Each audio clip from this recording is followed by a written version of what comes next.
Espace TV, les grandes gueules, le top des GG.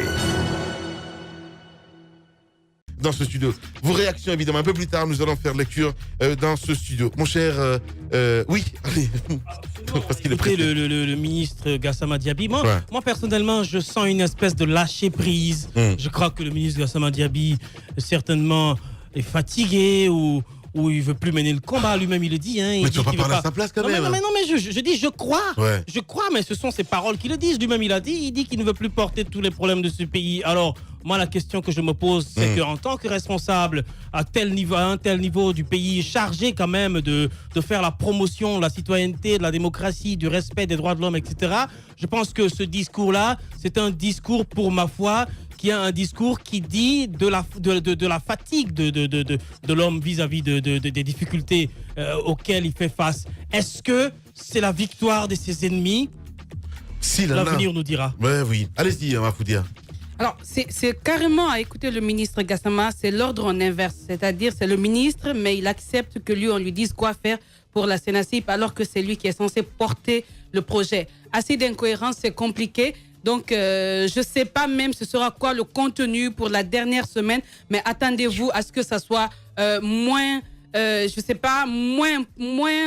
productif que l'année dernière. Et d'année en année, c'est dommage parce que normalement, à commencer par le président de la République, si un décret a permis d'instituer cette semaine, tout le monde est censé, au sein du gouvernement, y mettre quelque chose pour que ça aboutisse. C'est dommage qu'on en arrive là, c'est regrettable. Pourtant, on a besoin justement d'éduquer la population guinéenne encore. Et aujourd'hui, ce que je rajoute, c'est qu'encore une fois, de ce côté, il faut mettre l'accent au niveau des écoles parce que ça s'apprend, c'est pas en une semaine, encore une fois. Bien, allez-y, Moussa. Quand on se voit confier la promotion des valeurs aussi nobles, aussi importantes, aussi capitales même et vitales pour le devenir d'une nation, je pense qu'on ne doit pas baisser les bras. Gassama, il a prouvé à l'opinion nationale que la démission d'emblée n'était pas un signe de puissance au sein d'une équipe qui connaît des problèmes, mais que la véritable vertu régnait dans le fait de rester au sein de cette équipe et de lutter à l'interne. C'est ce qu'il fait au sein du gouvernement et ça lui vaut tout le combat, toutes les représailles que vous connaissez déjà. Il aurait dû faire la même chose pour la CENACIP. C'est-à-dire, malgré tous ceux qui sont aux alentours, les grandes gueules, qu'ils résistent. Parce que les valeurs qu'il porte à ce niveau-là sont beaucoup plus importantes, sont beaucoup plus vitales pour le pays que la résistance qu'il fait au sein du gouvernement depuis qu'il a été nommé ministre. Samba. Alors, Gassama, son engagement, ses actions, ses principes, on le connaît, on connaît qui c'est. On connaît ce ministre-là et à cause de cela, il bénéficie de toute l'estime, du respect que plusieurs Guinéens lui vouent. Ça, c'est une chose, il n'y a aucun débat là-dessus. Nous savons aussi qu'il a suffisamment galéré dans les 2 premières éditions de la CENACIP. Ce n'était pas facile. Parfois, nous avons dû relayer même cette situation ici à partir de ce studio-là. Mais je le redis encore, je trouve totalement incohérent que de dire écoutez, c'est mon département qui va l'organiser, mais pas moi. Je pense donc que si le département qu'il conduit organise la CENACIP, même si c'est à travers le secrétaire général qui serait président du comité, je pense personnellement que c'est bien. Encore une fois, le ministre Gassama Diaby qui aurait organisé cette CENACIP-là, si elle avait eu lieu. C'est une question de forme et on ne peut pas aller s'inventer une autre manière qui soit différente de celle qui est plutôt logique. Voilà, donc Dansa Kourouma avec nous dans ce studio. Notre premier invité ce matin dans Les Grandes Gueules sur Radio Espace. Bonjour, docteur. Bonjour, Lamine. Bienvenue dans Les Grandes Gueules. On vous a suivi, on a suivi votre sortie médiatique. Vous êtes prononcé sur la crise qui secoue le secteur de l'éducation, mais aussi sur la crise politique que traverse notre pays. Alors, quels sont aujourd'hui, est-ce que pour vous, il y a un espoir pour que le peuple de Guinée sorte de ces turbulences? Ça n'a pas fini chaque semaine. D'abord, ceux qui ont la charge de la conduite des affaires de ce pays ont 2 missions qui doivent se mener simultanément. Une mission de construction des structures ou des fondements d'un vrai État, mais aussi une mission de stabilisation, n'est-ce pas? C'est-à-dire une mission, je vais dire, de gestion des conflits. Mais aujourd'hui, j'ai l'impression que ça pêche quelque part. La conduite des 2 missions se heurte, n'est-ce pas, à des résistances fortes qui font que le plus souvent, il y a des aveux d'impuissance partout. Et pour ma part, il y a toujours de l'espoir. Même si je viens de suivre avec beaucoup d'émotion les propos du ministre Gassama. Ouais. Je n'aurais pas voulu qu'il intervienne de la sorte, parce que c'est un élément important, une pièce maîtresse dans ce gouvernement. Ouais. Mais également, en tant que Guinéen, il fait partie des icônes de ce pays qui sont écoutées et qui sont porteurs d'espoir pour les générations et des générations. Pour les crises, je pense que l'espoir est permis. Ça demande de la responsabilité, mais aussi ça demande des actions. Et on ne doit pas du tout être désarmé, parce que c'est notre pays, on n'a pas là où aller. Ouais. Il faut inventer le génie pour trouver les solutions. Ouais, alors, inventer le génie, c'est bien de le dire, mais est-ce que finalement les problèmes étant récurrents dans ce pays et souvent déplacés de pôle en pôle, et la faiblesse finalement des hommes ou cette manière dont les hommes, ceux qui sont porteurs d'espoir, comme vous le dites, lâchent vite prise face aux difficultés. Vous dites qu'il faut garder espoir, mais finalement, sur qui compter dans ce pays? Quand on sait qu'il y a une crise de confiance de gauche à droite, ceux qui ont un peu de crédit auprès du peuple sont malmenés et jetés à bâbord. Finalement, sur qui compter dans ce pays pour mener le combat que vous espérez pour le peuple de Guinée? D'abord, moi, je ne perds jamais l'espoir. Même si je reçois des tirs de missiles en longueur de journée, je ne perds pas espoir. Parce que je n'ai pas passé un concours pour être à la société civile. Ouais. Je me suis porté volontaire, c'est par conviction. Et depuis 15 ans, je milite dans les organisations de la société civile. Ouais. Donc, moi, je crois qu'il y a toujours des Guinéens. Ouais. Mais vous, le travail que vous faites dans ce studio, vous le minimisez. Gandhi l'a dit. Il ne s'agit pas de faire des actions obligatoirement pour réussir ou pour changer lamentablement, mais il faut toujours faire des actions aussi petites qu'elles soient, pour que l'histoire retienne que vous avez posé votre partition. La pédagogie. Moi, je crois, pédagogiquement, il ne faut pas être désemparé. Il y a des Guinéens, on n'a pas connu de guerre civile encore en Guinée. Ça veut dire il y a une mentalité... Oula, on ne connaîtra jamais, il ne faut pas dire encore. Non. Ah non, dans ça, c'est très important. Lamine. Bien, non. Lamine. Faut pas dire encore. Dieu... La simple rumeur de croyance, on est rentré sous le lit. Tout à fait. Dieu est avec la Guinée. Ouais. Mais ça ne veut pas dire que les autres pays qui ont connu ces situations, Dieu n'était pas avec eux. Je suis parfaitement Il d'accord avec revient vous. aux hommes de se conduire conformément aux vertus de Dieu. Mais ce n'est pas l'inverse. Bien. Dans ça, c'est une remarque plutôt personnelle. Est-ce que vous êtes souffrant ce matin? Non, je ne suis pas souffrant. Parce que je ne vous ai jamais vu comme ça. Vous dites que vous ne perdez pas espoir, mais ça sent le désespoir. Vous voyez bien l'apparence dans la voix et même dans le visage. Moi, ça sent le désespoir. On a dans ça alors, est-ce que c'est l'expérience finalement, face à cette crise, J'ai été Robil disait... hypnotisé par le discours du ministre Gassama, c'est pour vous dire la vérité. D'accord. Le désespoir est contagieux. Ça l'a affecté, en fait. Voilà. Il l'a affecté. Donc je le comprends. désespoir est Non, contagieux. ce n'est pas le cas du tout. Alors, Je suis pas mais du moi, tout je veux désespéré. savoir ce qui s'est passé Ouais. avec le SLEG, parce que c'est très récent.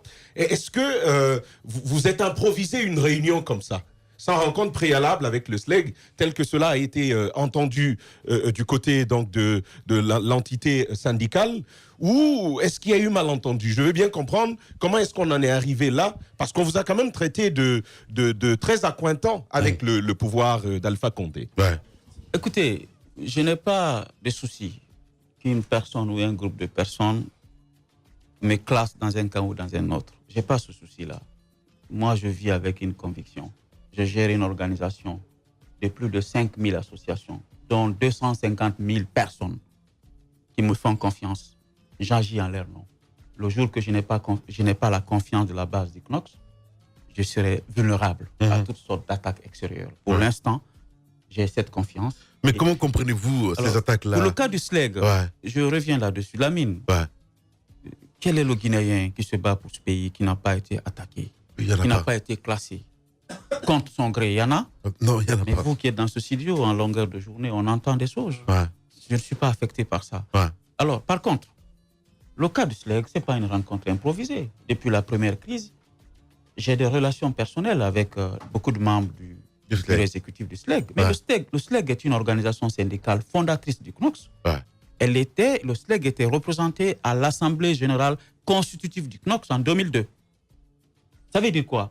C'est une organisation. L'USTG, dont le SLEG était affilié, est une organisation qui a participé aussi à l'animation du CNOX. Les grandes gueules. Et je vois les conséquences de cette crise à plusieurs niveaux, mais le niveau le plus important, des enfants vont à l'école, d'autres ne vont pas. C'est ce sentiment d'injustice qui a fait naître en moi un sursaut. J'ai appelé, j'ai pris un rendez-vous, 72 heures avant la rencontre. Le rendez-vous m'a été accordé. Je suis venu avec une délégation. J'ai été reçu avec tout le respect que vous pouvez imaginer. La rencontre a duré 3 heures chrono. Nous avons abordé toutes les questions liées à cette crise. Parce qu'on était venu pour nous informer, ensuite aller vers le gouvernement, nous informer et élaborer une stratégie qui puisse aider à faire des propositions pour sortir de crise. C'est ça qu'on a fait. Et on sort de cette rencontre avec une belle photo de famille, une très bonne entente. Le lendemain, on avait une conférence de presse dont le communiqué même est passé sur Espace, qui était programmé au moins une semaine avant la rencontre du SLEG.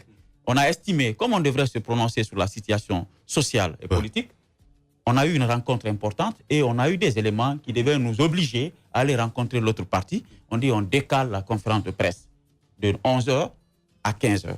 Le communiqué ne faisait mention qu'au décalage ou qu'au déplacement de l'heure de la conférence de presse, pas une quelconque rencontre avec le SLEG. Je ne sais pas ceux qui ont lu ce document si c'est vraiment des personnes sensées. Sinon, c'était clair. On n'a même pas prononcé le mot SLEG dans le communiqué. On a dit, parce que j'ai rencontré le chef de file de l'opposition quand il a eu l'incident, c'est un ensemble de dispositifs qu'on est en train de... Parce que les crises sont contagieuses. Alors, il y a une chose... Mais Lamine, il y a une chose qui n'est pas... Elle me fait la passe, que vous ne me dites pas. Et est-ce que, finalement, cette réaction du SLEG n'est pas le résultat des rivalités CNOSC et PQD d'Abdourahmane Sano qui ont déteint sur vous? Parce qu'il se dit, et ça il faut le dire, et on aimerait bien en savoir davantage, il se dit que le SLEG est profondément soutenu par la PQ d'Abdourahmane Sano. Et entre vous et la PQ, on sait ce qu'il y a. Hein. Est-ce que finalement, ce n'est pas ce qui fait cette hostilité entre vous et le SLEG d'Aboubacar Soumare? Il se pourrait, mais bon, c'est des oligo-éléments que je ne prends pas en considération. Mais c'est une réalité. Ah non, mais il ne faut pas négliger le fait que Abdourahmane Sano apparemment est en amour avec le SLEG. Les grandes gueules. Et Abdourahmane Sano, ça sent pas la pipe. Merci. Donc voilà, ça ce sont des réalités qu'il ne faut pas occulter. Je ne personnalise pas et je ne personnifie pas les relations institutionnelles. Je ne suis pas à la société civile. Mais c'est quoi le problème dans sa cour? S'il vous plaît, je ne suis pas à la société civile par accident. Je ne suis pas tombé là-dedans. Qu'est-ce qu'il voulait dire? Ça veut dire quoi? Oui. J'ai été animateur. Oui. J'ai été superviseur. J'ai été coordinateur. Aujourd'hui, je suis expert sous-régional en gouvernance. J'ai franchi tous les échelons dans le domaine social. Alors, c'est quoi cette rivalité entre PQD et... dans l'espace public. Dans l'espace public. Ministre dans ce pays, c'est pas quand même n'importe quoi dans ça. Je ne le suis pas. Je ne suis pas un ancien ministre. Je suis dans mon domaine d'action. Allez-y, monsieur Kourouma. Je ne suis pas contaminé par la tentation. Je suis une évolution personnelle basée sur un ensemble de valeurs que je défends. Je ne suis pas tenté pour être ministre et je n'envie pas un ancien ministre. Il n'y a pas de raison qu'il y ait de la rivalité entre la personne d'Abdourahmane Sano et moi. Nous sommes dans un espace, s'il vous plaît, nous sommes dans un espace concurrentiel. Les grandes gueules. Le CNOX, c'est comme dans d'autres pays. Quand vous prenez la France, la CGT et les autres centrales syndicales, on sait qui est qui. Et on est dans un système de concurrence perpétuelle. Mais il faut éviter l'animosité. Et là, vous tuez la société civile. Moi, je n'ai pas de concurrence. Je suis désolé. Lorsqu'il s'agit de paix, dans ça, il ne peut pas y avoir de concurrence. Oui, mais c'est vous qui disiez que Abdourahmane Sano peut-être a dû faire quelque chose. Avec tous les honneurs, avec triomphe. Mais le SLEG même est allé. Les grandes gueules. On se fond des communiqués sur les réseaux sociaux où on vous manque de respect. On tient des propos discourtois à votre égard. Écoutez, je pense que c'est pas quand même anodin tout ça. Écoutez, si je suis combat cela, c'est que je n'ai pas de conviction. Je ne connais pas un seul leader d'opinion de ce pays qui n'a pas été insulté, malmené. Il n'y en a pas. Je suis invulnérable à ces genres d'actes, surtout quand c'est des attaques fallacieuses. Mais Lamine, laissez-moi recadrer. Allez-y, s'il vous plaît. Allez-y. Qu'il y ait des gens tapis dans l'ombre qui ont fait ce communiqué insultant ma personne, ou c'est le SLEG qui l'a fait. ce n'est pas un problème. Le SLEG, les personnes fondées de pouvoir du SLEG ont parlé dans cette émission. Les grandes gueules. Ils ont même nié l'existence de cette page Facebook. Je m'en tiens à cela. Ceux qui l'ont fait tapis dans l'ombre, je sais ce qu'ils l'ont fait. Qui l'a fait? S'il vous plaît. Dans ça. La page est administrée. Oui. Qui l'a fait? Personne. Qui l'a fait dans ça? S'il vous plaît, la page est administrée par des personnes. La Nous avons vérité dans intenté ça, une action en justice. Mais non, dans ça, c'est trop clair. facile. C'est trop Parce facile. que le SLEG, Honnêtement, le piratage contre la page Facebook du SLEG ça passe pas. est Ça passe un pas. acte, Lamine, s'il Dans vous plaît. ça. Non, mais vous parlez de concurrence. Aujourd'hui, nous, ce qu'on veut, c'est l'unité, évidemment, de cette société civile. S'il y a des problèmes, qu'on en parle. C'est aussi simple que ça. Et qu'on passe à autre chose dans ça. Lamine, c'est grandes la gueules. personnalisation du débat qui Non, mais amène non. les problèmes. Je ne suis pas en train de personnaliser le débat. Moi, je n'ai pas de parle problème deux avec institutions. Abdraman Sano. Mais voilà, c'est ça. Je n'ai pas de problème Et avec lui. Non, vous avez porté plainte. Voilà. C'est désormais public contre une personne. Et c'est qui? Finalement, parce qu'on a envie de savoir qui administre cette page et contre laquelle vous avez porté plainte, vu que Les grandes gueules. Donc, c'est déjà public. Ces plaintes, c'est la justice de dire qui est à la base. C'est pas moi de le dire. Voilà. Bien. Allez-y, Mafoudia. Alors, c'est vrai que vous ne personnifiez pas, mais vous n'occultez pas non plus que ce soit les méfaits de cette concurrence qui ont un impact sur ce qui est en train de se passer avec le SLEG. Ma deuxième question, c'est par rapport aux négociations. On vous a écouté une fois, vous parliez de guerre d'ego. Est-ce que ça continue? Qu'est-ce qui se dessine? Est-ce qu'avec ce qui se passe actuellement, on est loin d'une sortie de crise? Alors, c'est vraiment le sujet que je voulais discuter avec vous. La question, ça coince encore parce qu'il y a un problème d'ego. La crise, ce n'est plus une crise institutionnelle. C'est une crise personnelle. Il y a un problème de personne, une forte odeur de sensation de personne qui est dans cette crise. C'est pourquoi, quand vous rencontrez les gens, on s'entoure par des équipes pour vous écouter, mais au fait, ce n'est pas ce qui se dit autour de la table qui est réel. Je ne suis pas un médiateur dans la crise. Je facilite juste la reprise du dialogue parce que j'ai estimé quand ça ne va pas, quand ça coince, si une personne ne prend pas le risque de se lever, on ne trouvera jamais la solution. Donc, une fois encore, nous avons rencontré le Premier ministre hier, nous avons discuté avec lui, on s'est suffisamment bien outillé et une commission travaille actuellement pour essayer d'analyser la situation et retourner vers le SLEG. Avant de venir à cette émission, j'ai passé un coup de fil à monsieur, comment il s'appelle, monsieur Souma. Je n'ai pas eu de réponse encore, mais dès après cette émission... Les grandes gueules. En tout cas, nous avons l'intention, je vais très bien mesurer les mots, nous avons l'intention de rencontrer le SLEG pour les faire le feedback. Pour ne pas que vous soyez sujet de notre communiqué. Alors, dans sa Kourma, est-ce que, après avoir, vous avez rencontré, Les grandes gueules. vous avez rencontré le Premier ministre, donc chef, patron du dialogue social dans notre pays. Alors, est-ce que déjà vous avez décelé, au niveau de ces deux, de ces deux grandes personnalités, est-ce que vous avez décelé le fait qu'on peut aller vers un rapprochement et vers une reprise rapide du dialogue? Le fait que le SLEG ait annoncé une semaine avant, quelques jours après la reprise après la démarche que vous avez entreprise, le SLEG a annoncé publiquement que les 8 millions, étant donné que les salaires des enseignants ont été gelés, que les 8 millions n'étaient plus négociables. Est-ce que sur ce point-là, vous avez senti que c'était juste une façon de se bomber la poitrine et que c'était quand même quelque chose qui était toujours ouvert à négociation?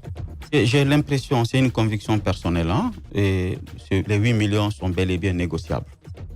Mais nous sommes en conflit. Chacun tire la couverture de son côté. Mais la vérité est que le SLEG, c'est totalement insensé qu'il se cramponne sur les 8 millions. C'est insensé. Ils sont obligés de revenir. Ceux qui nous écoutent, il ne faut pas que ça soit un problème de personne. On parle d'enseignants, nous avons tous dans notre moi, je suis fils d'enseignants, nous avons tous dans nos familles des enseignants. Et nous avons des enfants à l'école. Donc ce n'est pas un problème de personne. Ce n'est pas le problème de Souma, ni le problème de Kassouri. C'est un problème qui touche un corps social important et sur fond d'injustice sociale qui n'est plus à cacher. Bien. Parce que d'autres vont à l'école, d'autres ne vont pas. Pourquoi? Bien. Donc, une fois encore, nous sommes dans une démarche d'apaisement.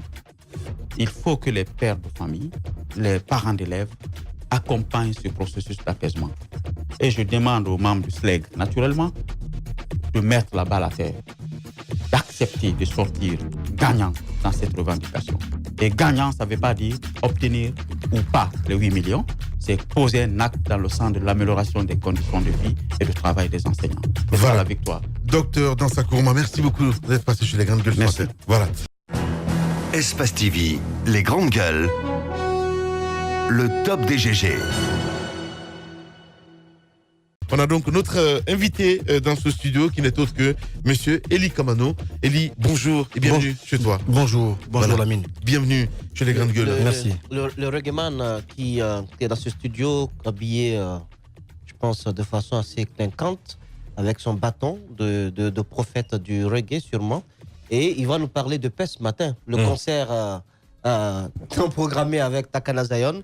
On apprend que ce concert a du plomb dans l'aile et on aimerait véritablement savoir les raisons. Bon, d'abord, j'aimerais vous dire que l'habit ne fait pas le moine, c'est vrai, mais en Afrique, l'habit fait le moine. Nous sommes des reggaeman, nous sommes des modèles pour cette jeunesse africaine. Nous avons le droit de paraître bien soignés et que les personnes qui s'inspirent de nous musicalement, à travers nos messages et même à travers notre habillement, soient aussi des personnes qui s'habillent comme nous. Et c'est bien. Deuxièmement, je reviens à ce que vous avez dit, la paix et tout. C'est bien beau de parler de paix, mais j'aimerais revenir en arrière par rapport à la situation sociopolitique de notre pays. Justement. Parce que aujourd'hui, vous n'êtes pas sans savoir qu'il y a des crises qui s'annoncent à plusieurs niveaux, c'est-à-dire au niveau éducatif et même politique. Des élections communales qui sont tenues ici en Guinée. Les grandes gueules. Des Guinéens ont voté, mais des accords ont été faits. Et ces accords au détriment de la volonté qui a été exprimée par les Guinéens dans les urnes. Et c'est ce qui nous amène aujourd'hui dans cette situation catastrophique et regrettable. Et nous, en tant que leaders d'opinion, les gens nous pointent du doigt et disent qu'on ne dit rien. On est silencieux. Et le silence devant un crime a ses implications de responsabilité dans le crime commis. Je ne peux pas ne pas venir ce matin dans les grandes gueules et en parler. Les responsables directs de cette crise doivent trouver la solution impérativement afin que les Guinéens arrêtent de s'entretuer. Les responsables, c'est qui? Mais c'est eux. Les grandes gueules. C'est les gouvernants et l'opposition. Est-ce que vous avez eu l'occasion d'en parler avec le chef de file de l'opposition lorsque vous êtes allé le voir? Bien sûr. Au lendemain de son attaque? Bien sûr, je suis allé le voir, je lui ai dit. Et j'ai parlé de transhumance politique. Je lui ai dit que le parti UFDG est devenu aujourd'hui un tremplin pour certains de se faire une cote de popularité quand ils sont dans la disgrâce du pouvoir. Vous parlez de qui? De Makanera, ainsi de suite. Des personnes qui sont rejetées par les grandes gueules, mais qui ont courbé les chines durant des années, qui ont accepté de servir dans le système qu'ils dénoncent après, ce que je ne comprends pas. Parce qu'il y a des personnes aujourd'hui dans le gouvernement qui refusent de démissionner. Demain, quand ils seront à la porte, elles vont créer des partis politiques. Elles seront naturellement des opposants au pouvoir. Donc, est-ce que vous lui avez parlé de ça? Les grandes gueules. Oui. J'ai condamné d'abord ce qu'on lui a fait. Parce qu'il faut reconnaître qu'on est dans un pays de droit où l'organe suprême de notre Constitution lui permet quand même de faire une marche. Hein? C'est pas une marche violente qu'il a armée, qu'il a prononcée. C'est pas ce qu'il a dit. Il a lancé une marche pacifique afin de dénoncer les bavures qui ont eu lieu lors de ces accords qui n'ont pas été respectés dans certaines circonscriptions.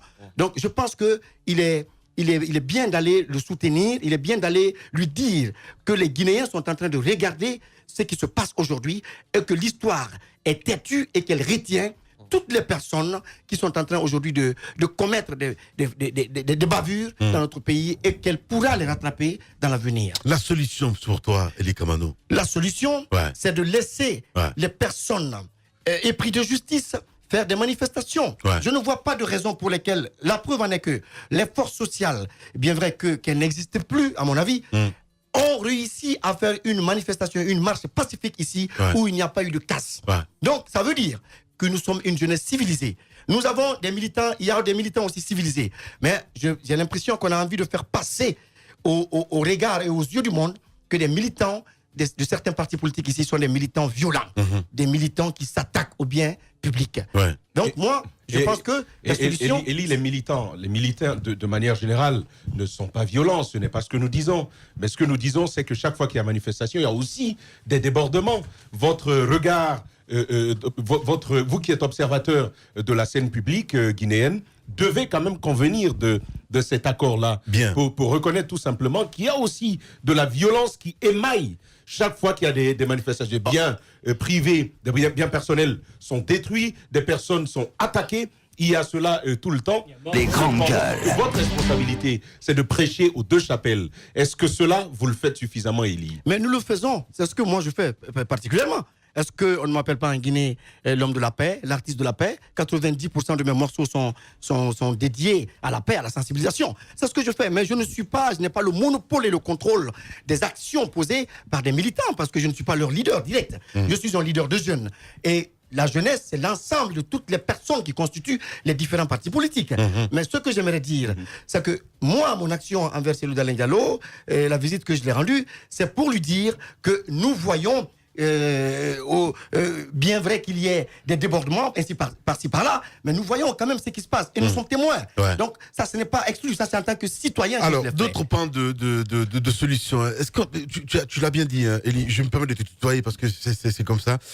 Est-ce que il faut pas faire un peu de purge aujourd'hui dans ce monde politique? Vous l'avez dit, moi j'ai été très loin la dernière fois à dire qu'il y a des vagabonds politiques. Bien sûr. Est-ce qu'il ne faut pas finalement instaurer une loi qui durcit la candidature ou qui durcit la création des partis politiques pour réduire un peu le champ, rendre le paysage politique un peu plus responsable. Sortir de là les microbes, comme on l'appelle. Les grandes gueules. Avec nous, avec cette scène politique, il est un peu trop tard.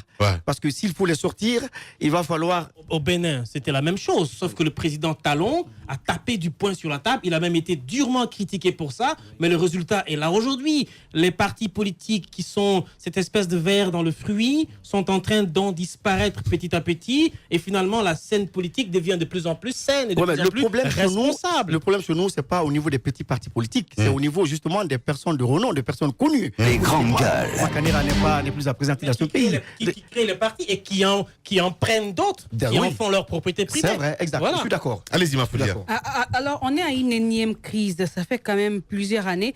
Tout à l'heure, quand l'ami nous a posé la question sur les solutions, vous êtes revenu sur ce que les jeunes pouvaient faire. Mais on se rappellera l'exemple des forces sociales. On a vu des jeunes qui se sont détruits ici à l'antenne, des enregistrements, la corruption. Est-ce que vous pensez qu'à ce stade, la Guinée peut compter sur les jeunes? Mais sinon, ensuite directement, qui est-ce que vous voyez? Quelle couche sinon peut nous sortir de cette crise à défaut de faire appel aux experts internationaux? Non, écoutez, vous savez, les crises, il y en a partout. Mais j'ai dit souvent que la révolution dans ce pays ne partira pas d'un groupe d'hommes. Elle partira d'un homme. Et c'est cet homme providentiel dont vous voulez faire cas. Et cet homme n'est autre que Élie Kamano.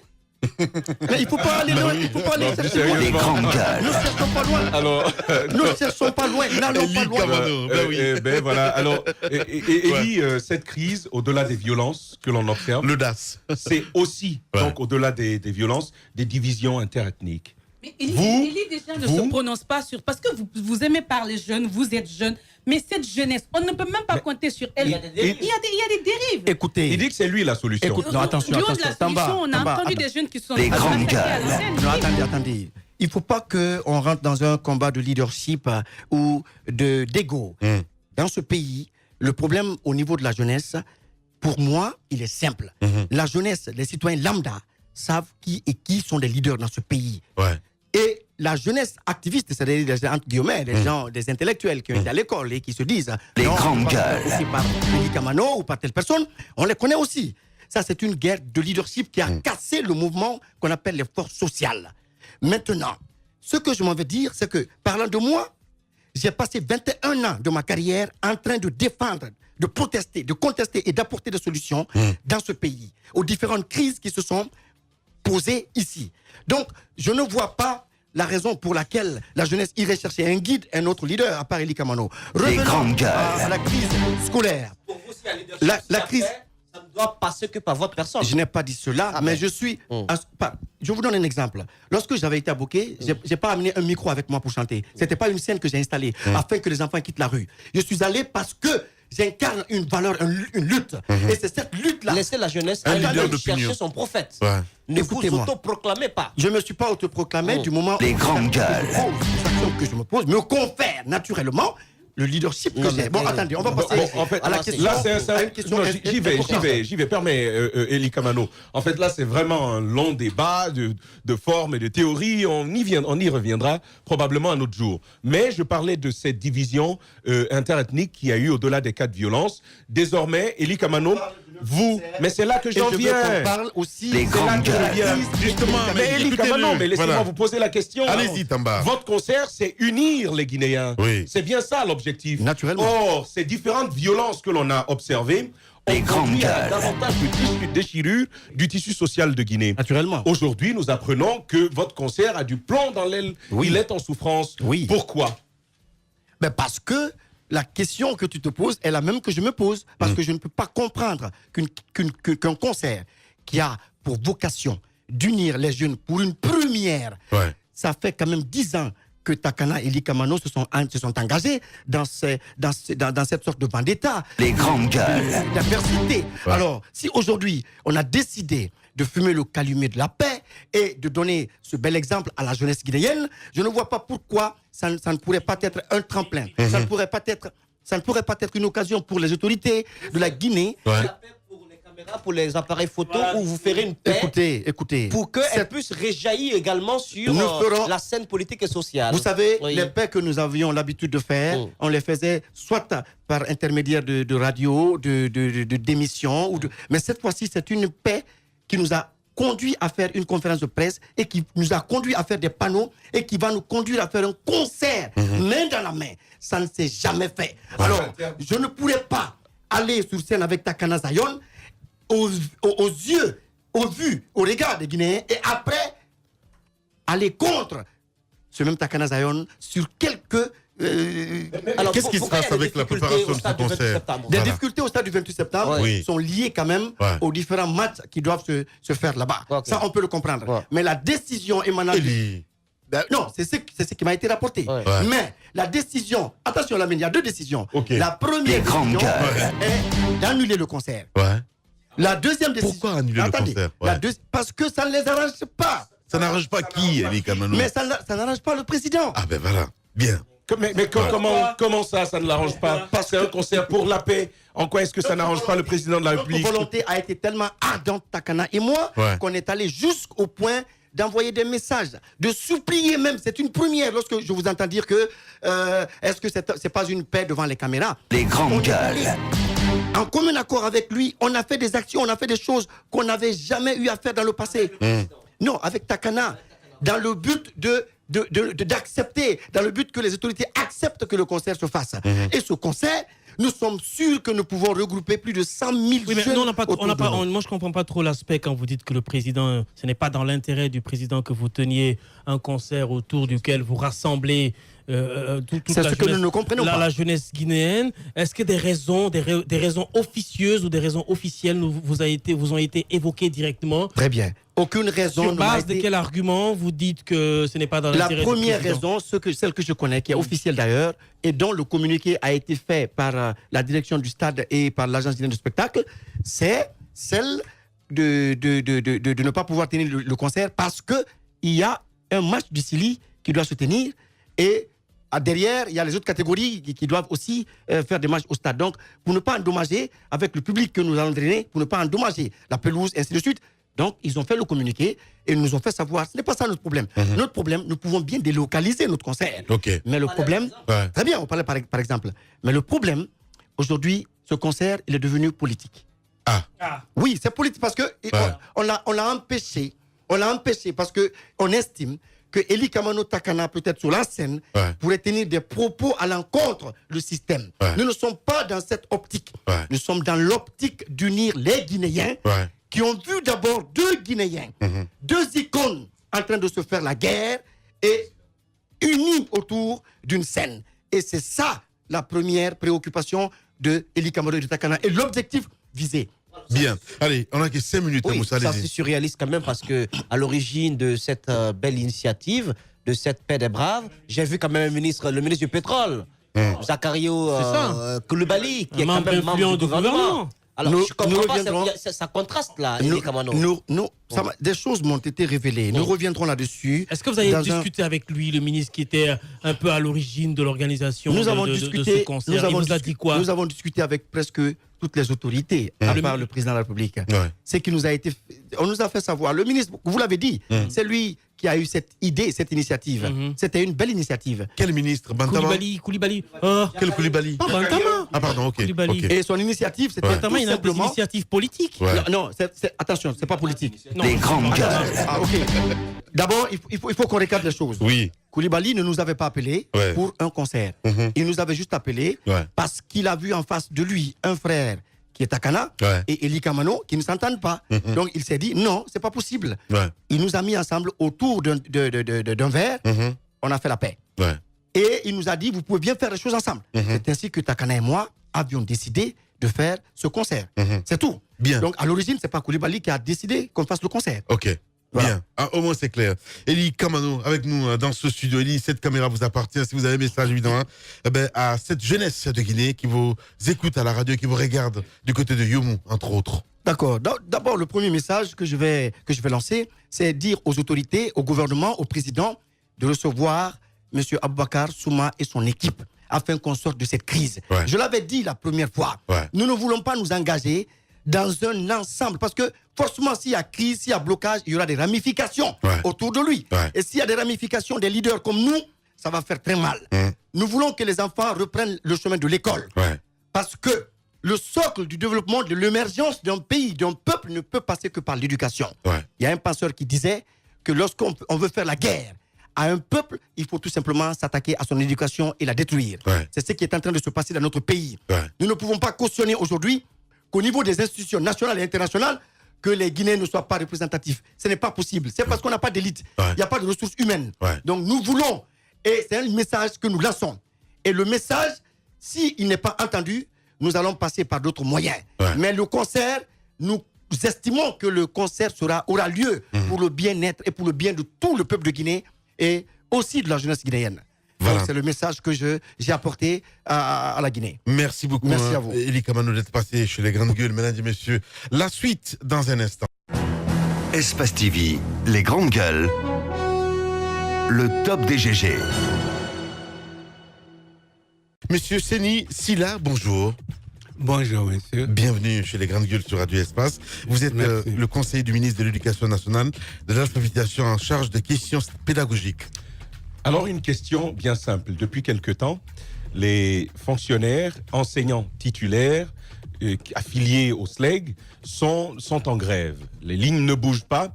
Des négociations ont commencé. Aujourd'hui, on est à la radicalisation. Et vous, côté département, vous prenez une décision, c'est de faire remplacer certains enseignants par d'autres que vous appelez contractuels. Sur la base de quel texte ? Sur la base de quel besoin ou de quelle tradition de l'administration procédez-vous à ces remplacements? Je vous remercie. Je voudrais d'abord en appeler au calme des uns et des autres et expliquer que ceux dont on parle ne sont que des professionnels de l'éducation. Sur le terrain, c'est pas le cas. Je reviendrai sur la genèse du problème. Voilà. Parlons vrai. Non, Moussa, parlons vrai, c'est important. Oui, si vous continuez à m'interrompre, vous n'aurez rien. Je ne suis pas en train de vous interrompre. Voilà. Quand je vous vois partir dans le décor, il est mon devoir aussi de vous stopper tout de suite. Je m'excuse, je ne suis pas dans le décor. Mais si, quand vous dites que sur le terrain, c'est tout à fait autre chose. Oui, nos reporters sont sur le terrain. Ce n'est pas mon appréciation, monsieur. Je sais de quoi je parle. Donnez-nous le temps. Allez-y. Je suis venu pour que nous puissions en parler. Allez-y. Et de la manière la plus calme. Allez-y, monsieur Silla. Vous ne trouverez pas d'école professionnelle en Guinée qui forme les enseignants du primaire en dehors des ENI, des écoles normales d'instituteurs. Vous ne trouverez pas d'école supérieure en Guinée qui forme des professionnels de l'éducation dans toutes les filières en dehors de l'ISEG. Vous n'en trouverez pas.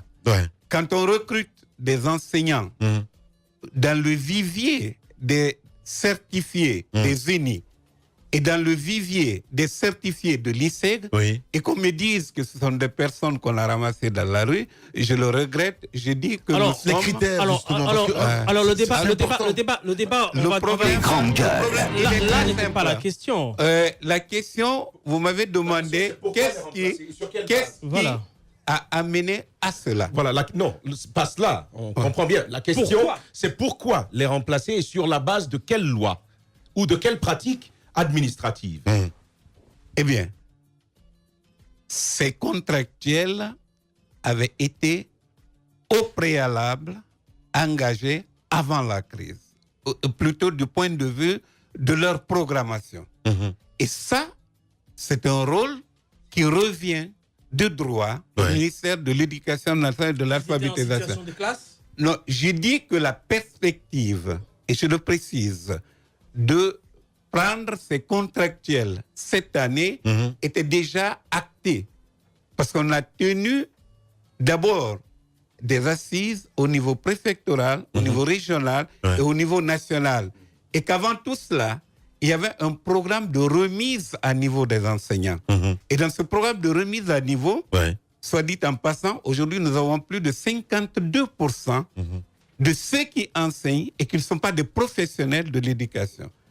Il avait été prévu, compte tenu de ce qu'on a reçu comme rapport par la CNRE, dont j'étais le rapporteur d'ailleurs, la Commission nationale de réflexion sur l'éducation, et sur le RESEN, le rapport d'état du système éducatif national. Il a été retenu, suivant l'état des lieux, que nous avons un des systèmes les plus bas du point de vue du niveau des apprenants. Et ça se traduit en termes de taux de réussite et en termes d'adéquation entre le profil des enseignants et le profil des apprenants.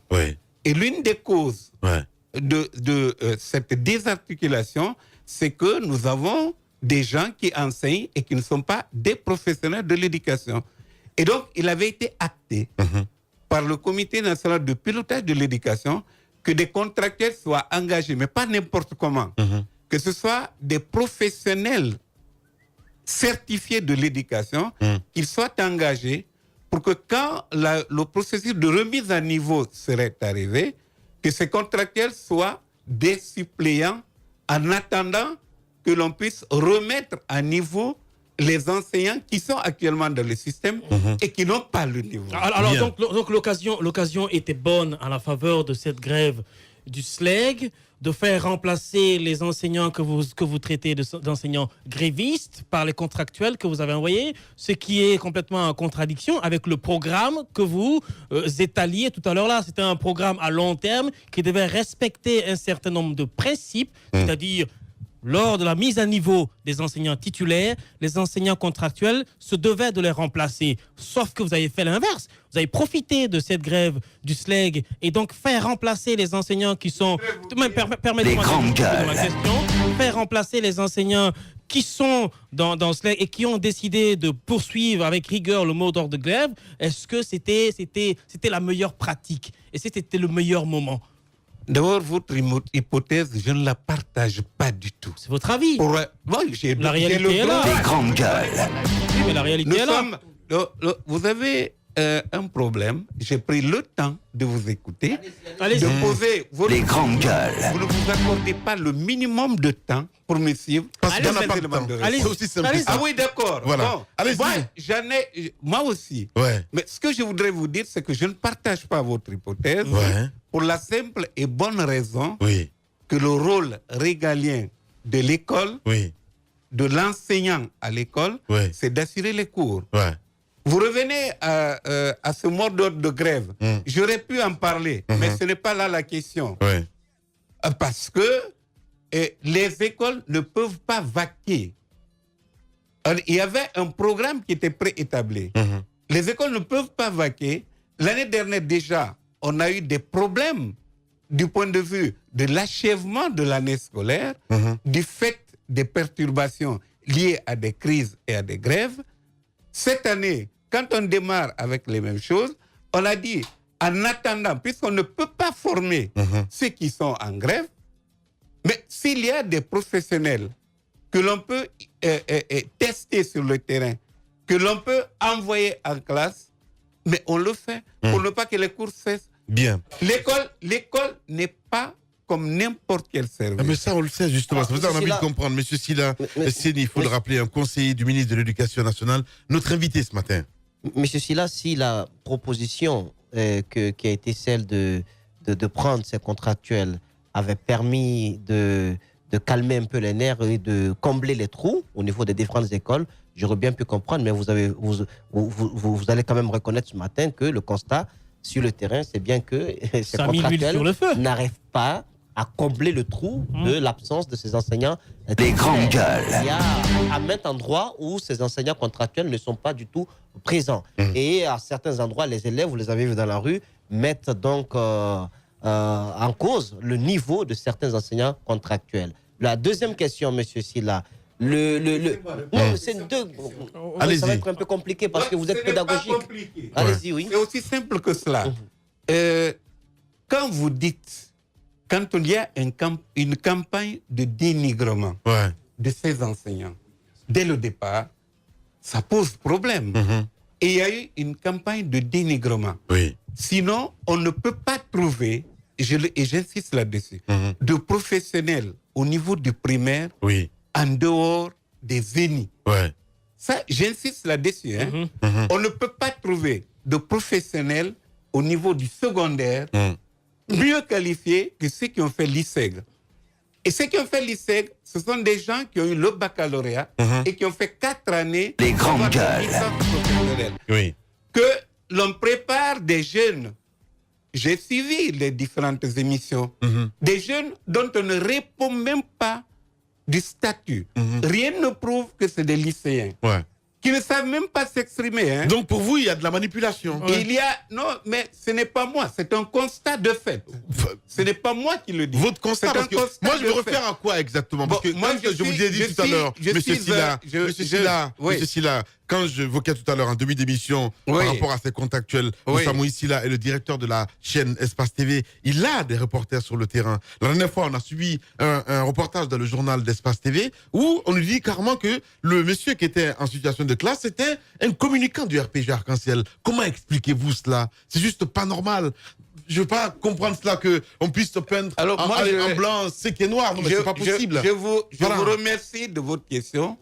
D'abord, ceux qui me connaissent personnellement savent que je n'ai pas de connotation politique. Mais non. Moi, je suis un professionnel de l'éducation. Là n'est pas la question, monsieur Sylla. De deux, je vous laisse la responsabilité de l'appartenance politique de la personne à laquelle vous avez eu affaire sur le terrain. Je me réfère évidemment sur les faits. Moi je ne le connais pas. Je ne sais pas. Si vous ne le connaissez pas, tant mieux. Non, mais si vous ne le connaissez pas, tant mieux. Hier, on a vu la sortie de Souma qui a fait cette dénonciation-là, justement. C'est important. Voilà. Par exemple, sur le cas de Souma, le Guinéen, dont vous étiez en train... Même pas Souma, le Guinéen, moi je parle de secrétaire général. Non. De Souma. Je parle plutôt de l'enseignant. Voilà, de l'ancien, justement. Voilà. Allez-y. Je suis venu pour parler d'école. Les grandes gueules. Non, mais vous n'allez pas donner une direction à cette émission, monsieur Sylla. Nous, on est libre ici.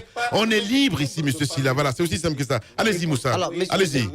Voilà. Monsieur Sylla, la question, c'est que déjà, par principe, avec les enseignants titulaires, il y avait véritablement le constat que les niveaux laissaient à désirer. Vous n'allez pas nous dire qu'avec les enseignants contractuels, les niveaux sont excellents, qu'il n'y a pas de reproche à faire. Moi, la deuxième question que je veux placer, par l'année scolaire, c'est un chronogramme. À l'heure où nous nous trouvons, il y a des écoles qui font cours, il y a des écoles qui ne font pas cours, il y a des enfants qui partent, d'autres qui sont à la maison. Les grandes gueules. Les nationaux attendent tout le monde. Comment vous allez faire? Est-ce qu'il y aura une sorte de prolongement encore du calendrier scolaire? Quelle astuce le ministère va trouver en fin d'année scolaire? Je trouve votre question très pertinente et très intéressante. C'est l'une des questions à laquelle je m'attendais.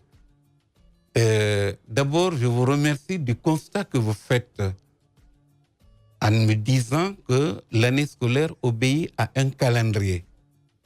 C'est pour cela que nous avions interpellé nos collègues d'accepter que leurs représentants continuent à négocier vaille que vaille avec les autorités de l'État pour régler les revendications qu'ils posent en termes de conditionnalité.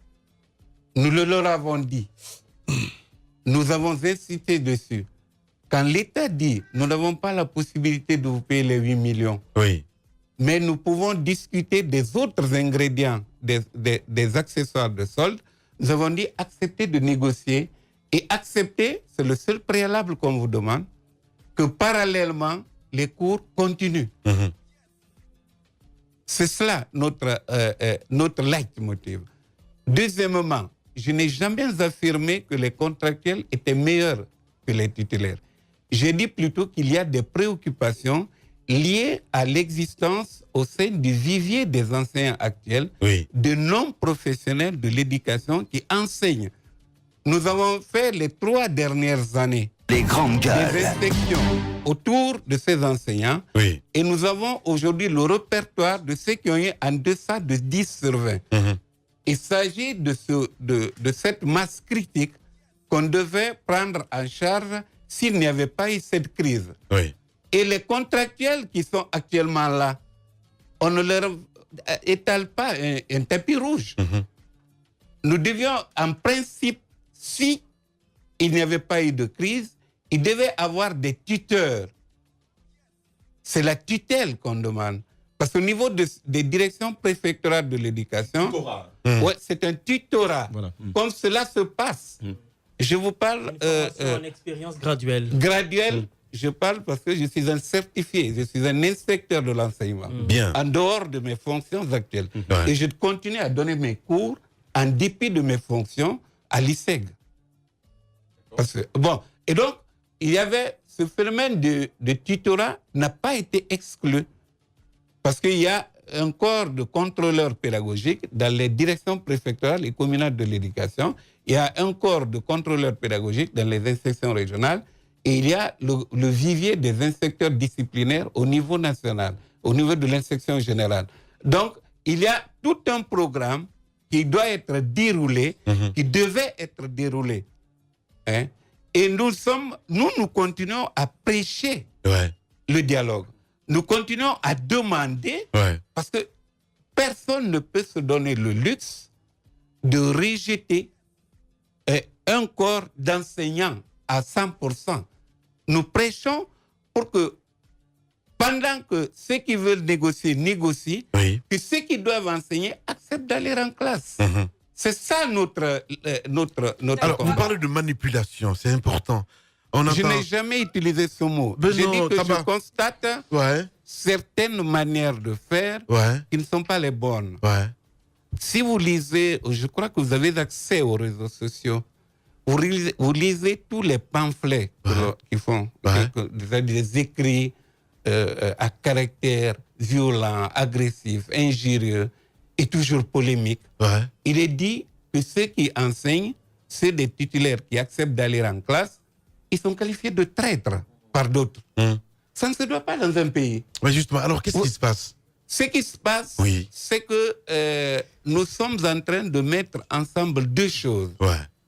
Nous tous Guinéens, les grandes nous gueules, sommes en train de transformer l'école en tribune à opinion. Le Sénégal à côté n'a même pas terminé sa crise au niveau de la mairie de Dakar. Le maire était député, vous savez tout ce qui s'est passé. Ce n'est pas à vous que je vais l'apprendre, je ne m'en donnerai même pas le ridicule. Mais jamais, à aucun moment, l'école sénégalaise n'a été touchée. Moi, je voudrais que tout ce qui concerne les élections, qu'elles soient communales ou je ne sais quoi, qu'elles se déroulent, mais qu'on laisse l'école en paix. En dehors de l'école. Qu'on mette l'école en dehors de tout cela. Espace TV, les grandes gueules, le top des GG. Hier, Mamadou Selou Diallo est tombé. Il n'avait que 30 ans. Sa mère, son père, vieillissant, sa famille, avec cette mort, voient leur espoir de finir aux soins de leur garçon s'éteindre définitivement. Des projets, on pose cette question ce matin, il en avait certainement. Il aurait aimé se marier, fonder une famille et donner vie à une petite dynastie de Diallo. Mais ses rêves, il peut les renvoyer à un autre monde, à une autre vie, tout comme 97 Guinéens avant lui. Tous morts, fauchés, par la folie conjuguée de nos politiques et de nos forces de maintien d'ordre. Et tous, sans exception, n'ont eu droit qu'au silence. Le silence du refus de la vérité et de la justice.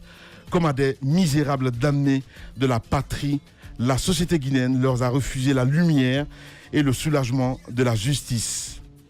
Ils ont désormais tristement 98 être 6 pieds sous terre en seulement 8 années de mandature. Depuis 2011, pas de moindre éclairage, pas la moindre explication. Des Guinéens continuent pourtant de tomber toujours aussi bêtement. Les grandes gueules en ce jour disent trop, c'est trop. L'inviolabilité de la vie humaine est le droit des droits, écrit Victor Hugo. Mais ça, nos dirigeants l'ont refusé. Ici, on tue un homme sans sourciller. À chaque manifestation, nos frères tombent comme de la manne en désert. Et le débat qui suit est encore plus triste. On se rejette la responsabilité d'un meurtre comme une partie de ping-pong sur le regard éploré et impuissant du peuple de Guinée. Notre État, l'État qu'on nous a promis, serait-il resté en chemin? On pose cette question, cette autre question. L'année de la justice n'avait donc servi qu'à nous engourdir l'esprit. Et cette vague de réformes dans les secteurs de la défense et de la sécurité, quel bénéfice a-t-on en retiré? Monsieur le Président, réveillez l'État. Il dort profondément sur les faits de justice. Le contrat qui vous lie, ainsi que l'État au peuple de Guinée, ne vous laisse guère d'autre choix. 98 morts sans justice. Les grandes gueules disent trop, c'est trop. 98 morts, 98 vies arrachées atrocement, 98 destins arrêtés, 98 potentiels leaders refusés à la Guinée. L'opposition guinéenne doit aussi questionner sa responsabilité face à un refus absolu de justice de l'accroissement des risques de vulnérabilité. Le respect de la vie humaine et l'humilité imposent à se remettre en question. Chaque acte qui met en danger la vie humaine doit nécessiter de votre part un examen plus approfondi. Marcher un droit constitutionnel, mais exercer ce droit avec intelligence est aussi un devoir absolu. Quand 98 Guinéens meurent pour fait de manifestation, refuser de remettre en cause sa démarche est tout aussi grave. Les grandes gueules disent trop, c'est trop. À chaque Guinéen, la vie humaine est sacrée. Vous êtes vous-même d'abord le premier garant de votre vie. Le responsable premier de votre vie, c'est vous. Prenez-en soin. Et parce que 98 morts, c'est trop, les grandes gueules décident de lancer un message fort au peuple de Guinée, d'ici et d'ailleurs. Nous ne tiendrons pas d'émission ce mercredi. Non, nous ne tiendrons pas d'émission ce mercredi. Nous attendons ici interpeller les forces vives de la nation sur les risques d'implosion qu'encourt notre pays, la Guinée. Lumière, justice pour nos frères, parce que 98 morts, c'est trop, et trop, c'est trop. Je vous remercie. Espace TV, les grandes gueules, le top des GG. Merci à vous qui nous avez suivis à l'international sur notre site internet. Merci à l'équipe de réalisation du jour. Mohamed Djabi, El Maestro du côté de la radio. Mamoudou Kondé, le colosse du côté de la télé. À toute l'équipe de Catrage. On se reprend en début de la semaine. Et une pensée donc au turbo. Et merci de l'attention. Portez-vous bien. Au revoir.